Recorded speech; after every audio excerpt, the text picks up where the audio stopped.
रहीम। अल्हम्दुलिल्लाहिल्लज़ी ला यब्लुगु मिदहतहुल क़ाइलून वला युहसी नअमाहुल आदून वला यउदी हक़्क़हुल मुज्तहिदून।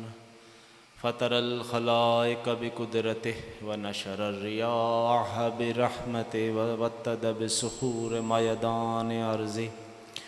अस्सलातु वस्सलाम व तहिय्यतु वल इकराम अला अफ़ज़लिल अंबिया वल मुरसलीन ख़ातिमिन नबिय्यीन रहमतल लिल आलमीन सय्यदना व मौलाना व शफ़ीअ ज़ुनूबना व तबीब क़ुलूबना अबिल क़ासिम मुहम्मद सल्लल्लाहु अलैहि वसल्लम व अला अहलि बैतिहि अत्तय्यबीन अत्ताहिरीन अल-मासूमीन अल-मज़लूमीन अल्लज़ीना अज़हबल्लाहु अन्हुमुर रिज्स व तहहरहुम तत्हीरा।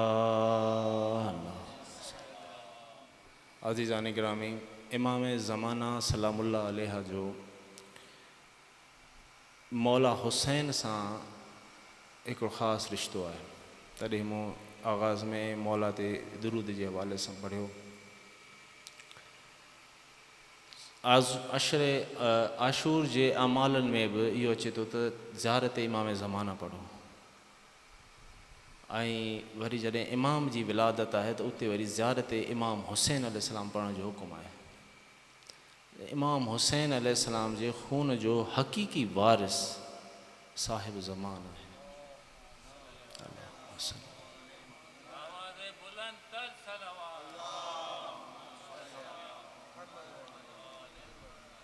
वह हस्ती हिन खून जो हक़ीक़ी वारिस आहे जेको मुंतकिम बि आहे, क़ाइम बि आहे। फ़र्ज़ंद ज़हरा जो ग़ैब जे पर्दे में आहे। दुआ है मौला जो ज़हूर जल्द थिए ऐं हिन खून जो इंतकाम वरितो वञे। सादातनि जूं उहे हवेलियूं वरी आबाद थियनि।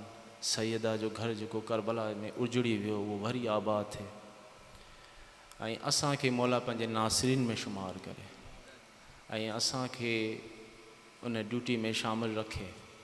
सलवात बर मोहम्मद व आले मोहम्मद। रसूल अल्लाह जो फरमान आहे, ज़य्यनू मजालिसकुम बिज़िक्र अली इब्न अबी तालिब। पंहिंजी मजलिसनि खे अली जे ज़िक्र सां ज़ीनत ॾियो। फ़इन ज़िक्रहु ज़िक्री, अली जो ज़िक्र मुंहिंजो ज़िक्र आहे। व ज़िक्री ज़िक्रुल्लाह, मुंहिंजो ज़िक्र अल्लाह जो ज़िक्र आहे। ऐं ज़िक्रुल्लाह इबादा, ऐं अल्लाह जो ज़िक्र इबादत आहे। यानी तव्हां ज़िक्र अली जो कयो त उन सां ज़िक्र मुस्तफ़ा बि थी वियो, अल्लाह जो ज़िक्र बि थी वियो। यानी अली जो ज़िक्र कयो त इबादत अल्लाह जी थी। मशहूरु मारूफ़ आहे। ऐं ॾिसो हिकिड़ो इहे जॾहिं न हदीस में इहे लफ़्ज़ अचनि था त जॾहिं हुज़ूर इहो फरमायो त हिकु सहाबी पुछो, इस्तफ़सार कयो, या रसूल अल्लाह, अगरि असीं अली जो ज़िक्र न करे सघूं, यानी को अहिड़ो वक़्तु अचे जो असीं अली जो ज़िक्र न करे सघूं त पाण फरमायूं अली जी मोहबत बि इबादत। फ़क़ति अली जी मोहबत दिलि में हुजे त तव्हां इबादत में आहियो। यानी मोहबत हिकु बंदे जी, इबादत ख़ालिक जी। आलिम सम्झाईंदा आहिनि, ॾिसो अगरि असां कंहिं शइ जो तसवुरु कयूं, पंहिंजे ज़हन में हिकिड़ी तस्वीर ठाहियूं कंहिं बि शइ जी, असीं मिसाल तौरु ख़ाना काबा असां ज़हन में हिकिड़ो तसवुरु आणियूं त फ़ौरन काबतुल्ला शरीफ़ जो तस्वीर असांजे ज़हन में अची वेंदी आहे न साईं।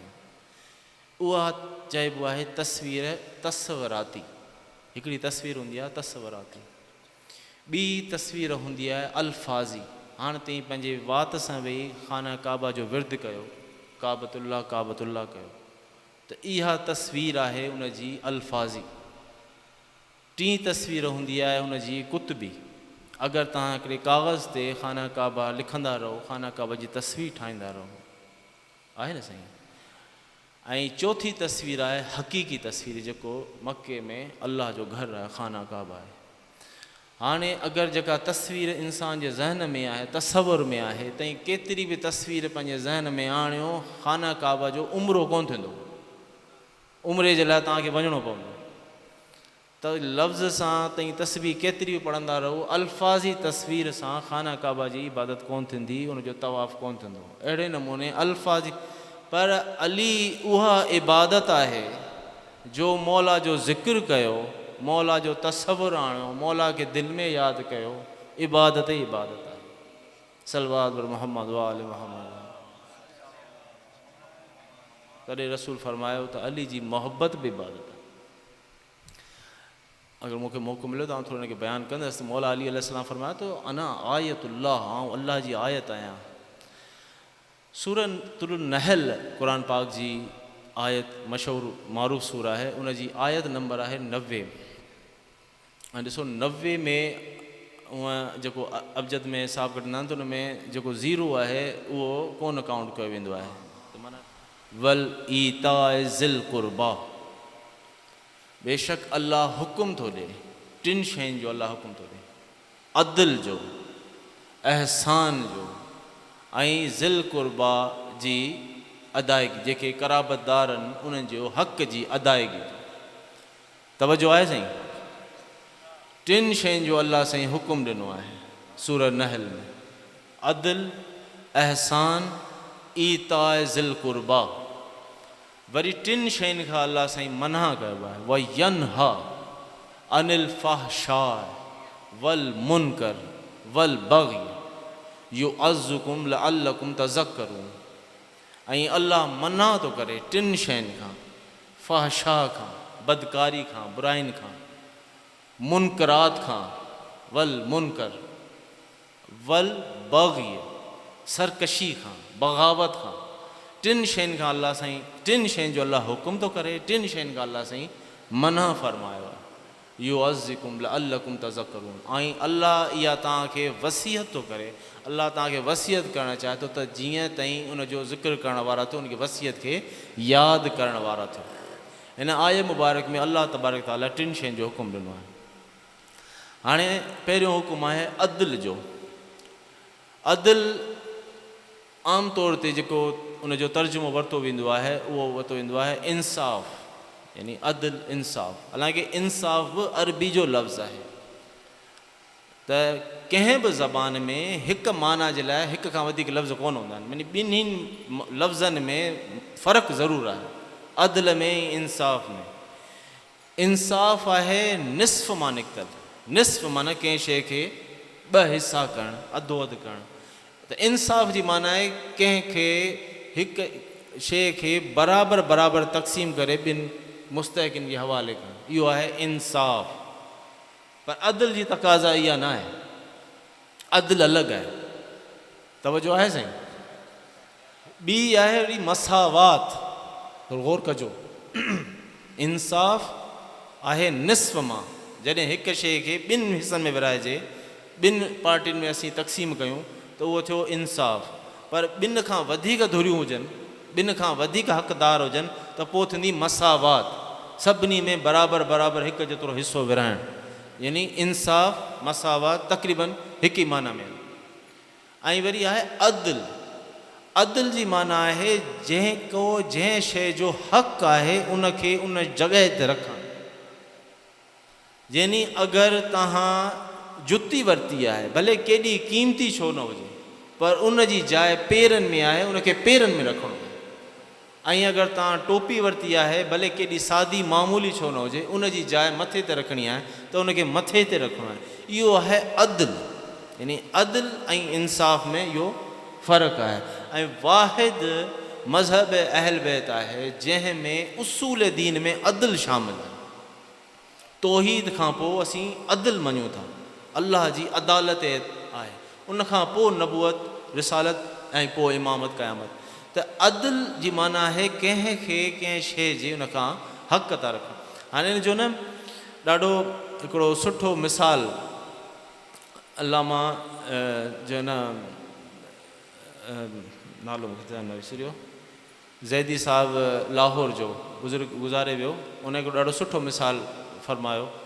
चयूं त मर्द खे अल्लाह साईं हिक खां वधीक निकाह करण जी इजाज़त ॾिनी आहे न साईं, पर शर्त इहो आहे जो हू अदल क़ाइमु रखी सघे ज़ौजाउनि में। अगरि उते अदालत जो हुकुम आहे, उते इंसाफ़ जो हुकुम कोन ॾिनो आहे।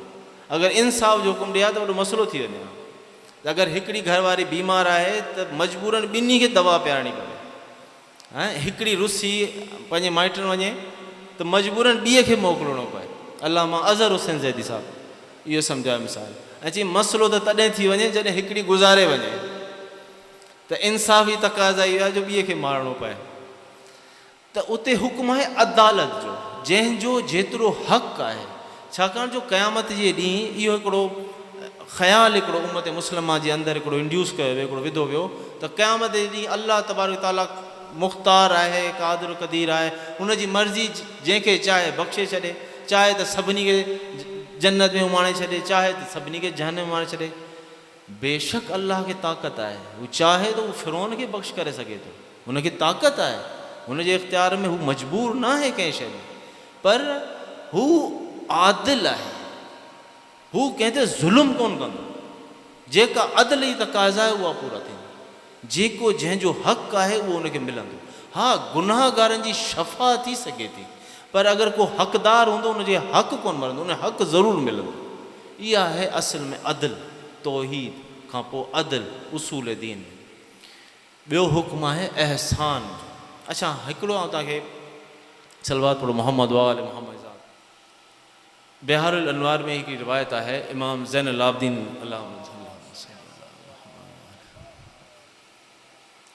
इमाम अलैहिस्सलाम फरमाइनि था त अगरि अल्लाह जी मशीयत इहा हुजे जो पूरे कुर्र अर्ज़ ते हर ज़ी रूह इंसान जो रूह कब्ज़ थी वञे, यानी सभु इंसान हिन दुनिया मां हलिया वञनि, मरी वञनि, सभिनी जो रूह अलाह कब्ज़ करे छॾे। ऐं इहा अल्लाह जी मशीयत हुजे जो मूं अली बिन हुसैन खे अल्लाह तबारक व ताला बाक़ी रखे, मूंखे ज़िंदगी ॾे ऐं हज़ारा साल ज़िंदगी ॾे, यानी हिन पूरे कुर अर्ज़ ते आउं अकेलो हज़ारा साल ज़िंदा रहां। अगरि अल्लाह जी इहा मशीयत हुजे ऐं मूं वटि फ़क़ति क़ुरान हुजे त मूंखे हिकु लम्हे जे लाइ बि न वहशत जो अहसासु थींदो, न अकेलाई जो अहसासु थींदो। इहो मौला सज्जाद जो फ़रमान आहे।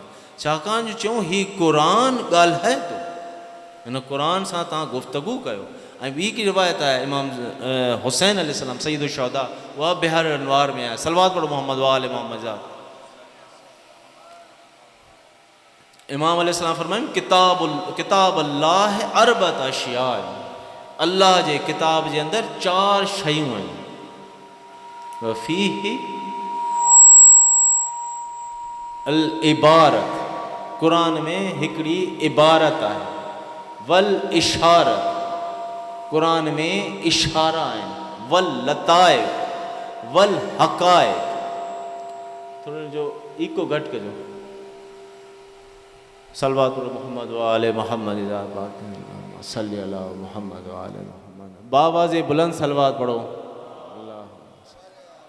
मुझे ख़बर है थोड़ी गर्मी आहे, पर इहो मासूम जो फरमान है, इमाम अली नकी अलैहिस्सलाम जो फरमान है त असां ते दुरूद बावाज़े बुलंद पढ़ंदा वञो, उन सां दिलनि जो नफ़ाक़ दूर तो थिए। सलवात पर मोहम्मद वाले मोहम्मद जा। सैयद शुहदा फरमाइनि था त क़ुरान जे अंदरि इबारत आहे, क़ुरान जे अंदरि इशारा आहिनि, क़ुरान जे अंदरि लताइफ़ आहिनि, क़ुरान जे अंदरि हक़ाइक़ आहिनि। अल इबारत लिल अवाम, इबारत जेका आहे उहा अवाम जे लाइ, आम माण्हुनि जे लाइ। असीं जेको क़ुरान पढ़ूं था उन क़ुरान जी तिलावत जो सवाबु आहे, पढ़ण जो सवाबु आहे, क़ुरान जी तिलावत ॿुधण जो सवाबु आहे, क़ुरान ॾांहुं नज़र करण जो सवाबु आहे, क़ुरान खे ॾिसण जो सवाबु आहे। यानी इबारत जेका अवाम जे लाइ आहे, ऐं हिकु हिकु हर्फ़ ते 10-10 नेकियूं थियूं मिलनि। यानी तव्हां हिकिड़ी आयत बिस्मिल्लाह रहमान रहीम पढ़ो, फ़क़ति हिकु आयत, उन हिकु आयत जे अंदरि 19 हरूफ़ आहिनि। लफ़्ज़ त 4 आहिनि, कलमा 4 आहिनि, पर हरूफ़ उन अंदरि 19 आहिनि। यानी 190 नेकियूं मिली थी वञे सिर्फ़ु हिकु आयत जी तिलावत करण सां। इहो क़ुरान जी इबारत जो सवाबु आहे, उहा अवाम जे लाइ। वल इशारत लिल ख़वास, ऐं क़ुरान में जेके इशारा आहिनि उहे ख़वास जे लाइ, उहे अवाम जे लाइ न आहिनि। यानी इन ई क़ुरान जे अंदरि ख़वास लाइ। वल लताइफ़ लिल औलिया, क़ुर जे अंदरि लतीफ़ पहलू आहिनि, क़ुर में लताइफ़ आहिनि ऐं उहे फ़क़ति औलिया अल्लाह जे लाइ, अल्लाह जे वलियुनि जे लाइ। वल हक़ाइक़ लिल अंबिया, ऐं क़ुर जा जेके हक़ाइक़ आहिनि, क़ुर जूं जेके हक़ीक़तूं आहिनि, उन ते सवाइ को मासूम नबी, को मुक़रब नबी ॿियो खे नथो पहुची सघे। उहो फ़क़ति मासूम सम्झी सघे थो त क़ुर में हक़ाइक़ छा आहिनि। हाणे हिते घटि में घटि ख़वास वेठा आहिनि जेके सम्झनि था त क़ुर में इशारा आहिनि। हाणे क़ुर जे तफ़ासीर खणी ॾिसो, तफ़सीर कबीर अल्लामा जलालुद्दीन सयूती जी तफ़सीर दुर मंसूर, अल्लामा तबा जो तफ़सीरुल बयान, इमाम ग़ज़ाली, सभिनी मुफ़स्सिरनि इहो लिखो आहे त इन आयती तफ़सीर में हुज़ूर पाक जी हिकिड़ी हदीस लिखी आहे, अदल मां मुराद अली इब्न अबी तालिब आहे, जंहिंजो अल्लाह हुकुम थो ॾे, इन अल्लाह यामुरु बिल अदल, अदल मां मुराद ज़ात अली इब्न अबी तालिब आहे। वल अहसान, अहसान मां मुराद मुंहिंजी न्याणी फ़ातिमतु ज़हरा आहे, जंहिंखे क़ुर में अल्लाह साईं अहसान सॾियो आहे। व ईता ज़िल क़ुरबा, इन मां मुराद मुंहिंजा बचड़ा हसन हुसैन आहे। अल्लाह हुकुम थो ॾे तव्हांखे अली जो, हुकुम थो ॾे ज़हरा जो, हुकुम थो ॾे हसनैन जो। इहे इशारा आहे। त पोइ सलवात पढ़ो मोहम्मद वाले मोहम्मद जा। ॿ लफ़्ज़ आहिनि, थोरा पढ़ियल घुलियल वेठा आहियो, थोरो मुंहिंजो साथ ॾिजो। ॿ लफ़्ज़ आहिनि जंहिंखे थोरा सम्झण जी ज़रूरत आहे, क़ुर में मौजूदु आहिनि। हिकिड़ो आहे ईता, अलिफ़ ये ते अलिफ़, ईता, उनजो मतिलबु आहे जज़ा, जज़ियो, बदल, हक़, सिलो, यानी कंहिंखे को हक़ ॾिजे, को सिलो ॾिजे, उनजो को उनखे जज़ा ॾिजे, उहो आहे ईता। ऐं ॿियो आहे अता, उहो ऐन तोए अलिफ़ सां, अता, अता आहे ईता खां वधीक। हिकिड़ो आहे सिला, ॿियो आहे अता। नंढिड़ो मिसाल तव्हांखे ॾियां, हिकिड़ो तव्हां को मज़दूर घर में हायर कयो, कंहिं मज़दूर खे वठी अचे के कम जे लाइ, ऐं उन सां हिकिड़ी उजरत तइ कयो त 8 कलाक 10 कलाक जेको बि तो हीउ कमु मुंहिंजे घर जो कर, ऐं उन सां 2000 या 3000 का बि उजरत तइ थिए। हाणे अगरि उन सां 2000 तव्हांजी उजरत तइ थियल आहे, तव्हां उनखे 1800 ॾींदव त इहो ज़ुल्म आहे। ॻाल्हायो साईं, अगरि जेका उजरत तव्हां उन सां तइ कई आहे उन खां घटि ॾींदव त इहो ज़ुल्म आहे, ऐं उजरत पूरी ॾींदव त इहा उनजी जज़ा आहे, उहो उनजो सिलो आहे, उहो उनजी ईता आहे। पर अगरि 2000 खां वधाए तव्हां उनखे 2500 करे ॾियो, 3000 करे ॾियो, त हुनजे हक़ खां वधाए जेको तव्हां ॾींदव न, उहो आहे अता। त जॾहिं अल्लाह तबारक व ताला नूर फ़ातिमतु ज़हरा खे नाज़िल फरमायो त पाण ईअं कोन फहिमूं त आऊं तव्हांखे ईता, इन आतैनाकल कौसर, असां तव्हांखे कौसर अता कयो आहे। सलवात पढ़ो मोहम्मद वाले मोहम्मद जा।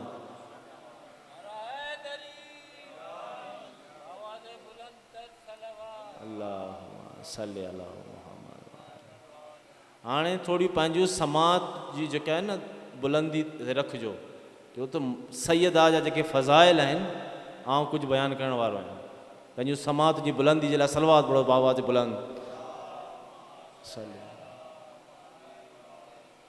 फ़ातिमा अहसान खुदा आहे, अहसान खुदा आहे, असां अहसान कयो, फ़ातिमा खे नाज़िल कयो। फ़ातिमा नूर जो उहो हिसो आहे जो असां तव्हांखे ॾिसो, सूरतुल कौसर जी ख़ुसूसियत, अल्लाह तबारक ताला जी शान कलाम जो शान ॾिसो, सिर्फ़ु 3 आयतूं आहिनि, नंढड़ियूं आयतूं, इन्ना आतैनाकल कौसर फसल्लि लिरब्बिक वन्हर इन शानियक हुवल अब्तर।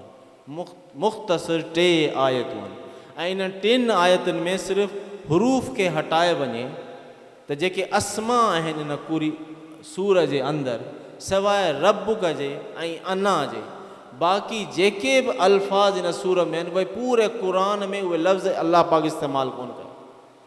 आतैनाक पूरे कुरान में किथे भी कोन्हे सवाइ सूरह कौसर। कौसर लफ्ज़ पूरे कुरान में किथे कोन्हे। वन हर जो रसूल के हुक्म है त कुर्बानी कर, नहर वन हर फसल्ले रसूल के हुक्म है नमाज पढ़। ये ॿई लफ्ज़ पूरे कुरान में किथे भी कोन्हे। शानिया कर पूरे कुरान में लफ्ज़ इहो कोन्हे को। अबतर सवाइ सूरह कौसर जे इहो शान फ़ातिमा है जो अल्लाह तबारक ताला जॾहिं मदह पियो करे फ़ातिमतो ज़हरा जी त जंहिं सूर में ज़िक्र आहे वरी उन सूर जो लफ़्ज़ पूरे कुरान में इस्तेमालु कोन थियो। इहा आहे मदह फ़ातिमा। इन्ना आतैनाकल कौसर असां तव्हांखे कौसर अता कयो। ऐं इन नंढड़े फ़िक्रे जे अंदरि मां तव्हांखे ॿुधायां कंहिंजो ज़िक्र आहे। इन पूरी 3 आयतुनि में हुज़ूर खे अल्लाह तबारक व तआला केतिरा दफ़ा मुखातिब कयो आहे। आतैनाक तव्हांखे अता कयो हिकिड़ो दफ़ा पुकारियो। फसल नमाज़ पढ़ ॿिए दफ़ा आवाज़। रबिक पंहिंजे रब जी ॿिए आवाज़। वन हर कुर्बानी कर पंहिंजे रब जी चौथों दफ़ा। इन शानिय का तुंहिंजो दुश्मन। बार बार रसूल के मुताबिक़ तूं नमाज पढ़, तूं कुर्बानी कर, तुंहिंजे रब जी तुंहिंजो दुश्मन अबतर आहे। असां तोखे कौसर अता कई। शान नुज़ूल ॾिसो आयत जो। ऐं इन पहिरीं आयत में इन्ना आतैनाकल कौसर में अच्छा मां तव्हांखे ॿुधायां बीबी ख़दीजतुल कुबरा सलामुल्लाह अलैहा जॾहिं असीं सैयदा ज़हरा जो ज़िक्र कयूं त कीअं थी सघे तो असीं मादर ज़हरा जो ज़िक्र न कयूं। सलवात पढ़ो मोहम्मद वाले मोहम्मद जा।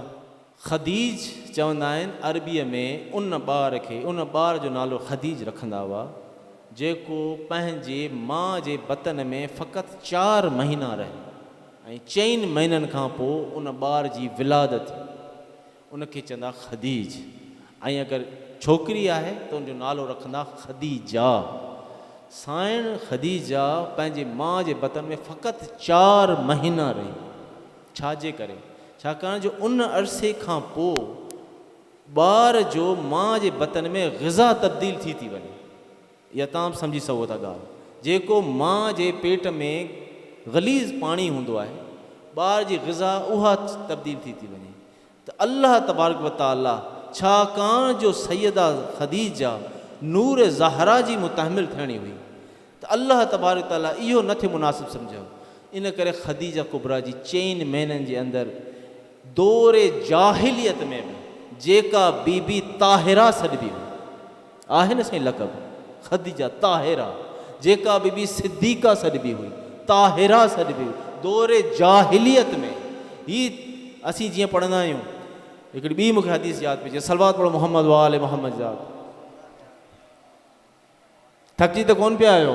थोरी पंहिंजूं समातूं बुलंद कयो।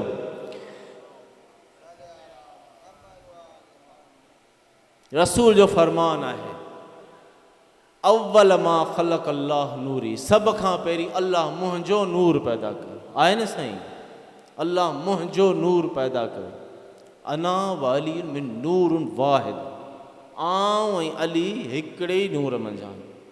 पोइ अल्लाह तबारक व तआला असांजो नूर आदम जी सुल्ब में रखियो।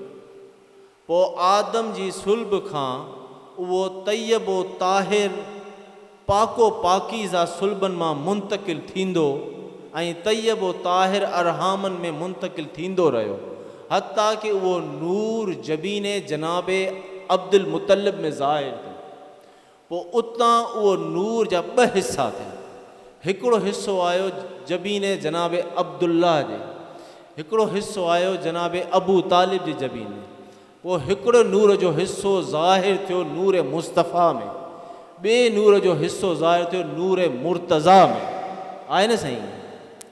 इहे 2 नूर जेको असीं ज़ियारत पढ़ंदा आहियूं मासूम जी ज़ियारत पढ़ंदा आहियूं तॾहिं बि असीं कहिड़ा लफ़्ज़ चवंदा आहियूं?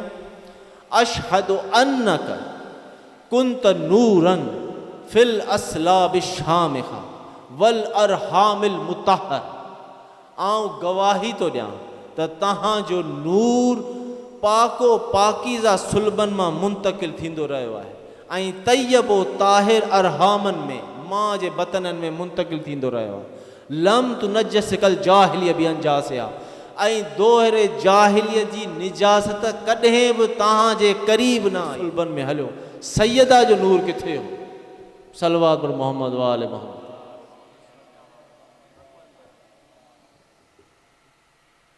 सवाल आहे हिकिड़ो, सैयदा जे नूर जो ज़िक्र कोन्हे, मासूमा जो ज़िक्र कोन्हे।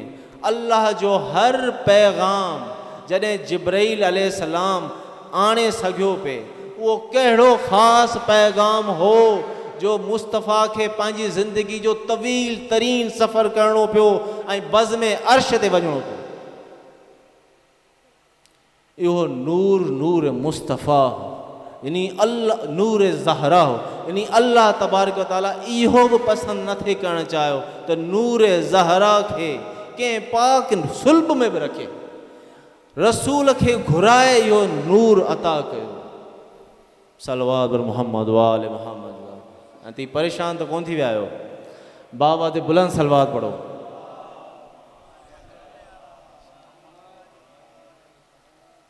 खाना काबा आहे ज़मीन ते अल्लाह जो घर आहे न साईं, पर खाना काबा असल में आहे नक़ल। जेको असल घर आहे उहो आहे बैतुल मामूर, जेको अर्श ते आहे।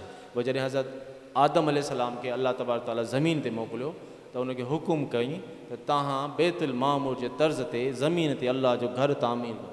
जंहिं घर जी तामीर हज़रत आदम अलैहिस्सलाम कई, बाद में पोइ ॿियनि अंबियान उनखे जारी रखियो। पोइ हज़रत इब्राहिम अलैहिस्सलाम, इस्माइल अलैहिस्सलाम, जेको किसो सॼो क़ुरान मौजूदु आहे, उन जी तामीर कई। खाना काबा आहे बैतुल मामूर जो नक़ल। बैतुल मामूर आहे अर्श ते अल्लाह जो घर, जंहिंजो तवाफ़ मलाइका कंदा। खाना काबा दरअसल मस्कन आहे नूर मुर्तज़ा जो। आहे साईं, मौला अली जो नूर किथे ज़ाहिर थियो? खाना काबा में। खाना काबा में नूर ज़ाहिर थियो मुर्तज़ा जो, ऐं बैतुल मामूर आहे मस्कन नूर फ़ातिमतु ज़हरा जो। सलवात पर मोहम्मद वाले मोहम्मद। हू नूर, हू सैयदा जे नूर जो मस्कन आहे। तॾहिं रसूल फरमायो त अगरि अली न हुजे हा त ज़हरा जो केरु कुफ़ु कोन। यानी ही जेको इज़्दिवाज आहे, ही जेका शादी आहे, उहो अल्लाह जे घर खां अल्लाह जे घर ते आहे। सलवात पर मोहम्मद वाले मोहम्मद।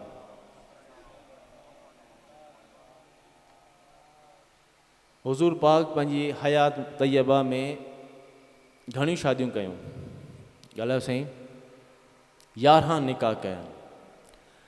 ऐं इहो बि आहे जो जेसि ताणी साइण ख़दीजतुल कुबरा हयात हुई, तेसि ताणी पाण ॿियो निकाह कोन फ़रमायूं। आहे न साईं? सैयदा ख़दीजतुल कुबरा जी मौजूदगी में, उन जी हयाती में पाण ॿियो निकाह कोन कयूं। 24 साल साइण जो साथ आहे। पोइ जॾहिं साइण जो इंतकाल थियो मके में, आमुल हुज़ुन, ऐं वरी ॾिसूं था त मौला अली अलैहिस्सलाम बि जेसि ताणी ख़ातून जन्नत हयात हुई, तेसि ताणी पाण में ॿियो निकाह कोन फ़रमायो अथनि। पोइ हुज़ूर जिन मदीने में अची 10 निकाह ॿिया फ़रमाया। पर जिन बीबियुनि सां हुज़ूर निकाह कया आहिनि, उहे सभु बीबियूं आहिनि उम्महातुल मोमिनीन। आहे न साईं? क़ुरान में आहे। उहे सभु बीबियूं मोमिननि जूं माऊं आहिनि।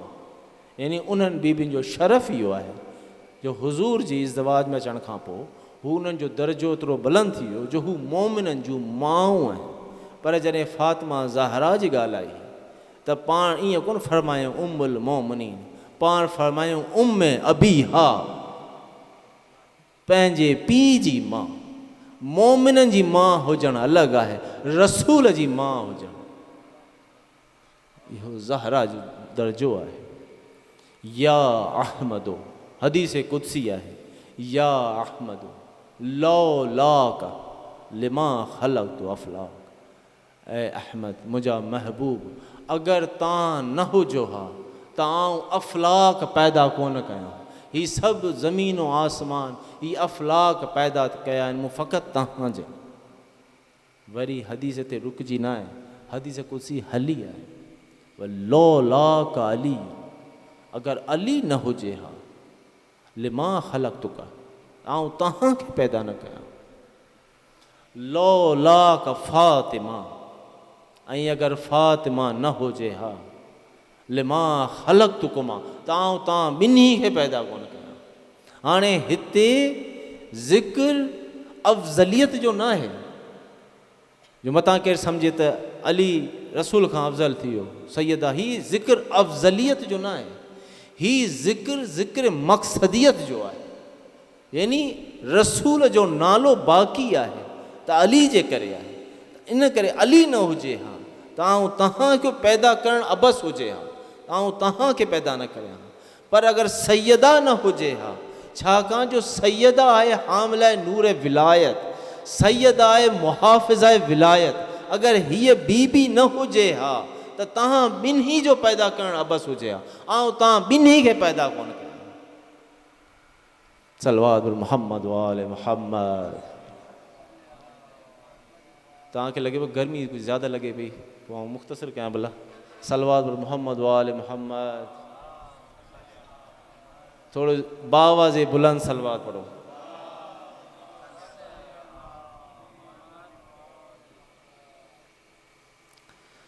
रसूल फरमायो वल्लाह यबग़ुज़, अल्लाह ग़ज़बनाक थिए थो ली ग़ज़ब फ़ातिमा। ॾिसो रसूल ईअं फरमाए हा न फ़क़ति त फ़ातिमा ग़ज़बनाक थिए थी अल्लाह जे ग़ज़ब ताईं, तॾहिं बि साइण जी असमत जे लाइ काफ़ी हो, पर न सैयदा जे ग़ज़ब ते अल्लाह ग़ज़बनाक थिए थो सैयदा जे ग़ज़ब ते, व यरज़ा ली रज़ा हा, ऐं हू राज़ी आहे सैयदा जी रज़ा सां। इहो वॾो शरफ़ आहे, यानी अगरि इहो ॾिसणो हुजे त अल्लाह कंहिंसां राज़ी आहे त इहो ॾिसो सैयदा कंहिंसां राज़ी, ऐं ॾिसो अल्लाह कंहिं ते ग़ज़बनाक आहे त इहो ॾिसो त साइण कंहिं ते ग़ज़बनाक, इहो मयार ॿुधायो रसूल। त अञा कुझु हलां ज़िक्र सलवात मुहम्मद वाले मुहम्मद जी ज़ात है। क़ुरान अल्लाह पाक जो वॾो मौजज़ो आहे, ऐं क़ुरान पाक जे मुतालिक़ ख़ुदि क़ुरान थो चए वलो अन्न क़ुरानन सुय्यरत बिहिल जिबाल व कुतियत बिहिल अर्ज़ु व कुल्लिम बिहिल मौता बलिल्लाहिल अम्रु जमीआ। अगरि को क़ुरान अहिड़ो हुजे हा जंहिंसां पहाड़नि खे हलायो वञे हा, अगरि सुय्यरत बिहिल जिबाल, अगरि जबलनि खे हलाए सघिजे, जबल पंहिंजी जाइ कोन छॾींदा आहिनि, जबल निशानी आहे सख़्ती जी, ॾूंगर तूं ॾाढियूं ॾाढायूं करी, लतीफ़ साईं बि चए थो जबल हिली पंहिंजी जॻह छॾे वञे, इहो क़ुरान आहे। व कुतियत बिहिल अर्ज़ो, ज़मीन जूं मुसाफ़तूं तय करे सघिजे, व कुल्लिम बिहिल मौता, ऐं मुर्दनि सां कलाम करे सघिजे, मुर्दनि खे ज़िंदा करे सघिजे, त उहो फ़क़ति इहो ई क़ुरान आहे, हीउ क़ुरान जो एजाज़ आहे। ऐं पोइ लो अन्न क़ुरान इन सलवात मुहम्मद वाले मुहम्मद वलो अंज़लना हाज़ल क़ुरान, अगरि असां हिन क़ुरान खे अंज़लना हाज़ल क़ुरान अला जबलिन, कंहिं पहाड़ ते नाज़िल करियूं हा, लराए त हू ख़ाशियम मुतसद्दियम मिन ख़शियतिल्लाह। अल्लाह तो फरमाए त अतई ॾिसो हा, अगरि कंहिं पहाड़ ते असीं क़ुरान खे नाज़िल कयूं हा त उहे तई ॾिसो हा त अल्लाह जी ख़शियत में रेज़ा रेज़ा थी वियो। इहा क़ुरान जी ताक़त आहे जंहिंजो बार पहाड़ बि बर्दाश्त कोन करे सघंदा, ऐं जंहिं बार खे पहाड़ बर्दाश्त न करे सघनि उन वज़न खे क़ल्ब मुस्तफ़ा बर्दाश्त कयो आहे। नज़्ज़ल बिहिल रूहिल अमीन अला क़ल्बिक, असां रूहुल अमीन जे ज़रिए नाज़िल कयो तव्हांजे क़ल्ब ते, तव्हांजे दिलि ते। इहो क़ल्ब मुस्तफ़ा आहे जंहिं इन बार खे बर्दाश्त कयो आहे। ऐं पोइ फ़क़ति इहा क़ुरान जी ताक़त आहे, ऐं क़ुरान रहमत आहे। वनुनज़्ज़ल मिनल क़ुरान वनुनज़्ज़िल मिनल क़ुरान मा हुवा शिफ़ाउ व रहमतुन लिल मुमिनीन। ही क़ुरान जेको असां नाज़िल कयो आहे इन में शफ़ा आहे, रहमत आहे। पोइ एतिरा फ़ज़ाइल हुजण जे बावजूदि हिकिड़ी आयत अञा तव्हांखे आउं ॿुधायां, ला यमस्सहु, इहा तमामु गौर तलब आयत आहे, ला यमस्सहु इल्लल मुतहहरू, हिन खे केरु मस नथो करे सघे सवाइ मुतहरीन जे, यानी क़ुरान जी हक़ीक़त ते केरु पहुची नथो सघे सवाइ उन्हनि जे जेके तय्यबो ताहिर आहिनि। हाणे क़ुरान जा फ़ज़ाइल जेको शफ़ा आहे, रहमत आहे, तिबियान लिल कुल शैइन, हर शइ जो खोले खोले बयानु आहे, जंहिंजो इहा फज़ीलत आहे, ऐं जंहिंजो बार अहिड़ो आहे जंहिंजो बार पहाड़ न खणी सघनि, ऐं जंहिंजी ताक़त इहा आहे जो पहाड़नि खे हलाए छॾे, ज़मीन जूं मुसाफ़तूं तय कजनि, ऐं जंहिंसां मुर्दनि सां कलाम कजे।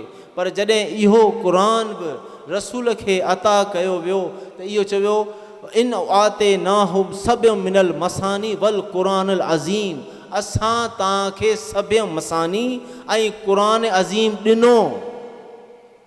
पर क़ुरान ॾिनो विया ईता आहे, पर जॾहिं सैयदा जो नूर अता कयो त इन्ना आतैनाकल कौसर, असां सैयदा जो नूर अता कयो। ईता अलॻि आहे, अता अलॻि आहे। यानी तव्हां ॾिसो नूर फ़ातिमा में ऐं नूर क़ुरान, क़ुरान जूं केॾियूं फ़ज़ीलतूं, उन जे बावजूदि बि अता न आहे। ऐं इहा जेका नात पढ़ी वेंदी आहे न, उहा क़ुरान जी इन आयत जे मुवाफ़िक़ न आहे। ए जबीन मुस्तफ़ा ज़रा ये तो बता, या इतना तो बता कि कितने सजदों का सिला है फ़ातिमा। फ़ातिमा सिला न आहे, फ़ातिमा अता आहे। ऐं अल्लामा इक़बाल बि खुटी पियो, चए थो अज़ मरियम यक निस्बत ईसा अज़ीज़, हज़रत ज़हरा सह निस्बत अज़ीज़। यानी मरियम सिर्फ़ु हिकु निस्बत जे करे अल्लाह खे अज़ीज़ आहे, जो हिकिड़े मासूम जी मां आहे। पर सैयदा ज़हरा जूं 3 निस्बतूं आहिनि, रिसालत जी न्याणी आहे, विलायत जी ज़ौजा आहे, इमाम जी मां आहे। पर असीं अर्ज़ु कयूं त इहो बि सैयदा जो शान न आहे। सैयदा निस्बतुनि जी मोहताज न आहे, निस्बतूं सैयदा जूं मोहताज।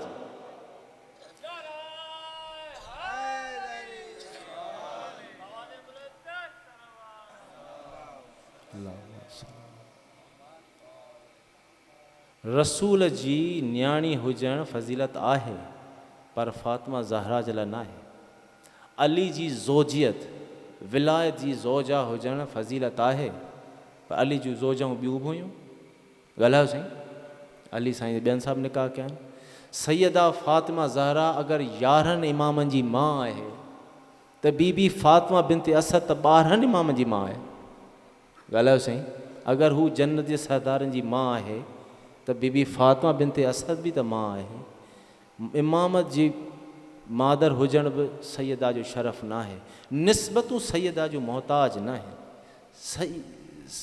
सैयदा निस्बतुनि जी मोहताज न आहे, निस्बतूं सैयदा जी मोहताज आहिनि। ऐं इहो ई सबबु जो आयत ततहीर में जॾहिं अल्लाह तबारक व ताला तारीफ़ करायो त छा फरमायो, हुम फ़ातिमा व अबूहा व बालुहा व बनू, ही फ़ातिमा आहे, ही हुनजो बाबा आहे, ही हुनजो घर वारो आहे, ही हुनजा बचड़ा आहे। निस्बतूं सैयदा जूं मोहताज, सैयदा निस्बतुनि जी मोहताज न आहे। सलवात बर मोहम्मद वाले मोहम्मद। त ही जेके निस्बतूं आहिनि बीबी जूं मोहताज आहिनि। अञा ॿुधायां कुझु फ़ज़ाइल। सलवात बर मोहम्मद वाले मोहम्मद जी ज़ात ते असांजे 11 इमाम हसन अस्करी अलैहिस्सलाम जो फरमान आहे। इमाम अलैहिस्सलाम फरमाइनि था, नहनु हुज्जतुल्लाह अला ख़ल्क़ि, असीं मख़लूक़ ख़ुदा ते हुज्जत आहियूं। व जद्दतुना फ़ातिमतु ज़हरा हुज्जतुल्लाह अलैना, असीं मख़लूक़ जे मथां जीअं न हुज्जत आहियूं, ईअं असांजी ॾाॾी फ़ातिमा ज़हरा असांजे मथां हुज्जत आहे। यानी जेका इमामनि जे मथां हुज्जत हुजे। ऐं इमाम अलैहिस्सलाम फरमायो अगरि अल्लाह खे नूर विलायत जी हिफ़ाज़त मक़सूद न हुजे हा त अल्लाह तबारक व ताला पंहिंजे सभ खां मुक़र्रब नूर ज़हरा खे नाज़िल ई न करे। पर हिते फ़क़ति नूर विलायत जी हिफ़ाज़त मक़सूद हुई। तॾहिं इहो अहल सुन्नत जे जेके बि अहादीस या ताईं किताब खणी ॾिसो, बुख़ारी खां वठी माजा ताईं, इब्न दाऊद, मुस्लिम, सभिनी अहादीस इमामनि इहा हदीस लिखी आहे। कुल हा इहो लफ़्ज़ सभिनी लिखियो आहे। जॾहिं बि 18 सालनि जी उमिरि में सैयदा जॾहिं बि हुज़ूर जे साम्हूं ईंदी हुई, हुज़ूर जिन 5 कम फरमाईंदा हुआ। छा कंदा हुआ? काम इलेहा, हुज़ूर उथी बीहंदा हुआ, उथी बि अॻियां वेंदा हुआ। ॾिसो को बि पीउ पंहिंजी न्याणी जे लाइ उथे कोन थो। रसूलुल्लाह पंहिंजी ज़िंदगीअ में हिकिड़ो कमु को हिकिड़े दफ़ा फ़क़ति कनि न, उहो क़यामत ताईं हर मुस्लमान जे लाइ सुन्नत आहे, उन ते अमल करण असांजे लाइ सुन्नत आहे। पर को बि पीउ पंहिंजे न्याणी जे लाइ उथे कोन थो। इहा रसूल छो थो उथे? हर 18 सालनि में, ईअं न त को हिकिड़ो दफ़ा 2 दफ़ा न, ॾींहं में जॾहिं बि अचे सैयदा ते नज़र पई, हुज़ूर उथी बीहंदा हुआ, वाह काम इले अॻियां वधी ईंदा हुआ ऐं पंहिंजी न्याणी जो हथु वठी इस्तेमाम कंदा हुआ, उनजो हथु सूंघींदा हुआ, हथु चुमंदा हुआ ऐं अची उनखे पंहिंजी जॻह ते विहारींदा हुआ। सैयदा हिकु ॾींहुं पुछो त बाबा तव्हां मुंहिंजा हथ छो था चुमो? पाण फरमायूं मूंखे उन बहिश्ती मेवे जी ख़ुशबू ईंदी आहे तव्हां मां, जेको मूं जन्नत में तनावल कयो। ऐं हदीस एस ताणी ख़ामोश आहे त हुज़ूर उनखे पंहिंजी जॻह ते विहारींदा हुआ। उनखां पोइ छा कंदा हुआ उते हदीस ख़ामोश आहे। पर सैयदुल उलमा अल्लामा नक़न साहब 90 खां वधीक क़राइन पेश कया आहिनि। उन इहो ॿुधायो आहे त हुज़ूर बीठा रहंदा हुआ सैयदा जे अॻे, छाकाणि जो सैयदा एहसान आहे, एहसान ख़ुदा आहे। ऐं बीबी किथे कान झुलाई। अहिड़ा वक़्त आया बेकजावन उठनि जे मथां साइण खे विहारियो वियो ऐं सफ़रनि में हिजरनि में उठनि था ॿार किरिया ऐं उहे जेके मिलनि था वाक़िया तारीख़ में, ख़ुदा जो कसम बर्दाश्त खां ॿाहिरि आहिनि। जिते न को ॿार उठ तां किरंदो हो, साइण ज़ैन पाण खे उठ तां किराईंदी हुई ऐं डोड़ी वञी उन ॿार खे खणंदी हुई। ख़ुदा ॼाणे साइण केॾा सदमा ॾिठा। शाम जॾहिं कूफो आयो, कूफे जूं बाज़ारूं आयूं, कूफे जूं दरबारूं आयूं। इब्ने ज़ियाद मलऊन जहिड़े जे साम्हूं साइण ख़ुतबो ॾिनो ऐं हुन कोशिशि कई त आऊं अली जी न्याणी जे ज़बान तां के लफ़्ज़ जारी करायां, अहिड़ा लफ़्ज़ जेके आऊं ग़लति इस्तेमालु कयां। हुन चयो तव्हां ॿुधायो करबला में तव्हां अल्लाह खे कीअं ॾिठो? साइण ज़ैनब तव्हांखे अंदाज़ो आहे छा हुनखे जवाबु ॾिनो? साइण चए थी करबला में मूं अल्लाह जो फ़क़ति हुस्न जमाल ॾिठो, सिर्फ़ु अल्लाह जो ख़ैर ई ख़ैर ॾिठो। हुन कोशिशि कई त बीबी जी ज़बान तां को अहिड़ो लफ़्ज़ निकिरे जंहिंखे आउं इस्तेमालु कयां ग़लति। पर हीअ उहा मुहदसा बीबी आहे जंहिंजे नाले इमाम अलैहिस्सलाम, इमाम ज़ैनुल आबिदीन अलैहिस्सलाम फरमायो त पुफी अम्मा तव्हां आलिमा ग़ैर मुअल्लिमा आहियो, तव्हां उहा आलिमा आहियो जंहिंखे कंहिं कोन पढ़ायो आहे। उहा बीबी हाणे शाम जा सफ़र आहिनि, शाम जा बाज़ार आहिनि, उहा जॻह जिते असांजो इमाम रत रोअणु शुरू कयो ऐं अशाम अशाम करे सॼी ज़िंदगी रत रुनो।